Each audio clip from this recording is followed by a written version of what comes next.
some people, and particularly some in the media, seem to be, if you base it on the headlines, caught by surprise with the way that the heist exploded a few months ago. And you saw headlines like, indie hip hop duo hijacks the charts, that kind of thing, or yes. And then they would play off the name the heist as well.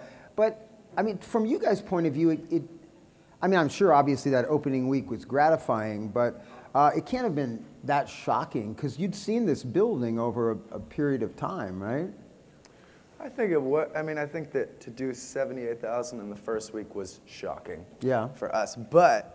I think what you're getting at is people that became familiar with us simply off of Thrift Shop or off of the numbers that started happening once, the heist came out.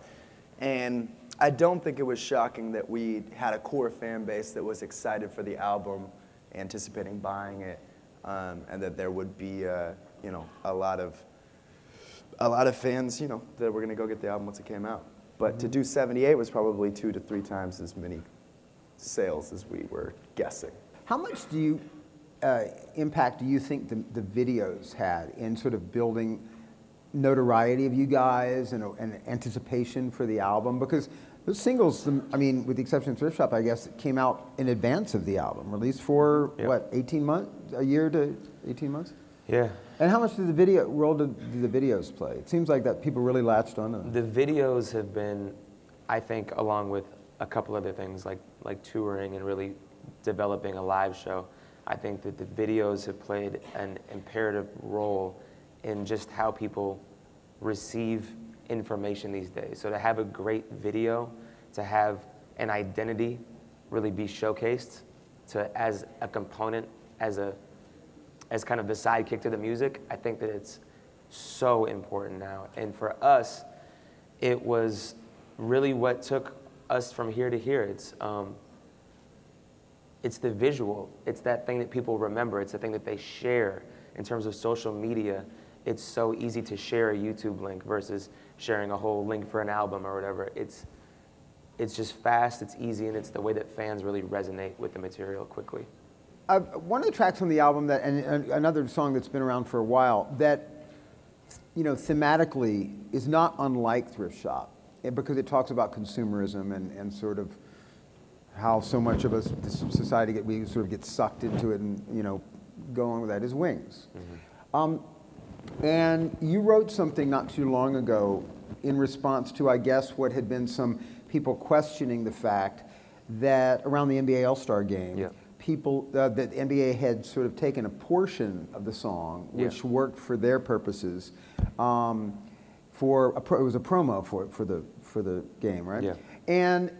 And some people's view that had sort of taken away from the meaning of what the song was really intended to be, which was a commentary on consumerism. Yeah.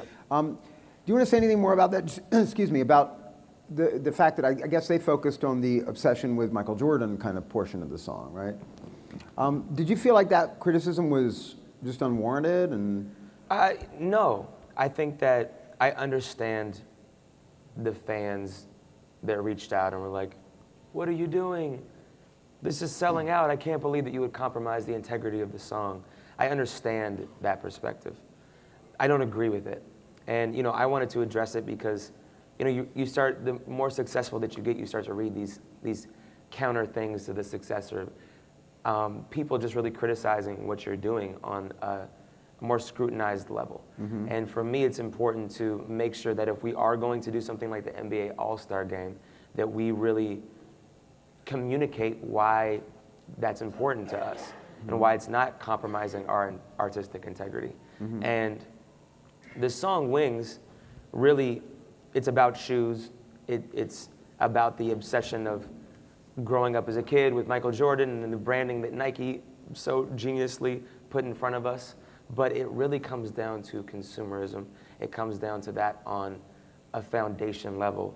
And just buying things to make ourselves feel better as human beings, and how we identify ourselves by the clothes that we wear and the shoes that we wear. The NBA has very little to do with that message. Now, sure, does the NBA promote a ton of stuff, whether it's, the Pepsi that you drink at the game, or the popcorn that you buy, or the jerseys that you buy, or the shoes that the players are wearing. Sure, there's a million products inside of an arena where they play basketball. But that's not what the NBA All-Star Game is about to me. It's about basketball, the sport. And to have our music matched up with some, you know, highlights of players dunking, it's just not compromising the actual meaning of the song. Now, yes, the NBA did slice it up, or TNT sliced it up, the song. And there was one line that was a little bit weird. Yeah. But for the most part, I think of it as an opportunity. There's millions of people that are now watching a trailer to, or the intro to the game, that have not heard of us, that have not heard the song, that a percentage of those people are going to go on and listen to the entire version.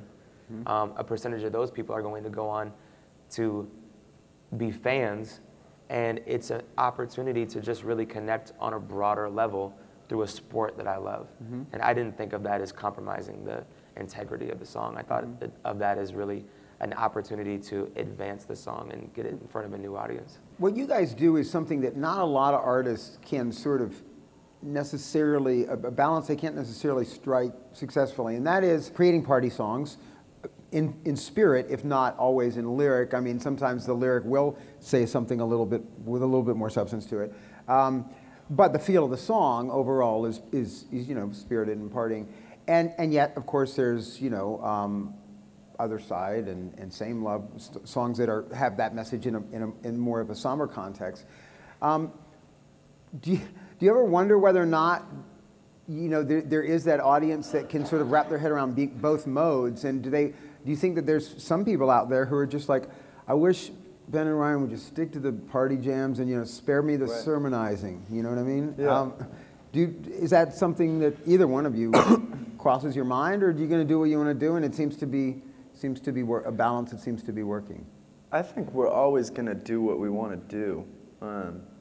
I think that both of us love party songs, and both of us love, you know, songs that are heavier than that. And I also think that, you know, just the job of a producer would be to take a song concept, you know, many of the songs off the Heist were songs he had already written as acapellas, and figure out the tone for it. Like even a Thrift Shop, the first, you know, beats I made were just too sinister, or too kind of club feeling, and they needed to be a little bit more fun, but not like too fun. You know what I mean? Right. And you know, I think a huge piece too is that we just enjoy trying to make a song the absolute best that it can be. So if it's an "And We Danced," then, you know, I'm going to try and make the best kind of pop, dance, fun song possible. If it's, you know, Starting Over, Other Side, Wings, I'm going to try and take verses and really drive home the emotion of what he's saying with kind of the instrumental piece underneath. So in terms of fans, you know, to get back to your question, I think that, of course, you're right. There's people that I love Thrift Shop, I love White Walls, and I love, you know, And We Danced, and all that other stuff is just too much. Or the opposite, like, why are you doing Thrift Shop? Like, what happened? Exactly. But I would say this, like, you know, the lucky piece of having this collaboration is that I think both those songs on the spectrum are authentic for both of us, whether that be the instrumental for me or the content that he's writing for him. And I think that anybody that knows him knows he can be super serious and he can be a goofy-ass dude. So I think it's, as long as it's genuine, I think it's, you know, the right type of music we should be making. Well, guys, congratulations. It's all well-deserved. Thank you, John. Thank you so much for being here, you guys, and for you guys. Thank you, guys. Thanks so much.